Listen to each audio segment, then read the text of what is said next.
Hi mga people, I'm Kuya Paul. Okay ba kayo dyan?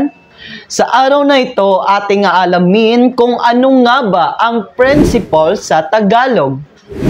At bago tayo magpatuloy, huwag kalimutang mag-subscribe sa ating channel. At kung gusto nyo pa ng maraming English to Tagalog and Tagalog to English translation, visit EnglishTutorHub.com and ProudPinoy.ph.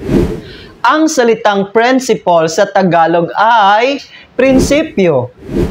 Ang prinsipyo ay tumutukoy sa pananaw o paniniwala ng isang individual.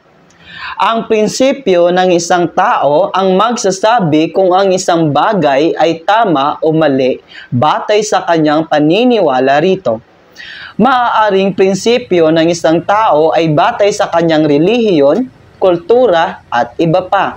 At ngayon, ako ay magbibigay ng pangungusap gamit ang salitang principle at ito ay aking isasalin sa Tagalog. Okay ba yon mga people? Okay!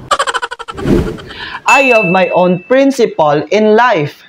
In Tagalog, may sarili akong prinsipyo sa buhay. At ngayon, alam mo na ang salitang principle sa Tagalog.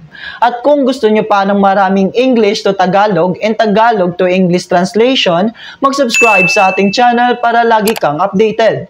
At sa muli, ako si Kuya Paul na araw-araw magbibigay sa inyo ng mga bagong kaalaman at nagsasabing lamang ang may alam. Maraming salamat po and God bless mga people.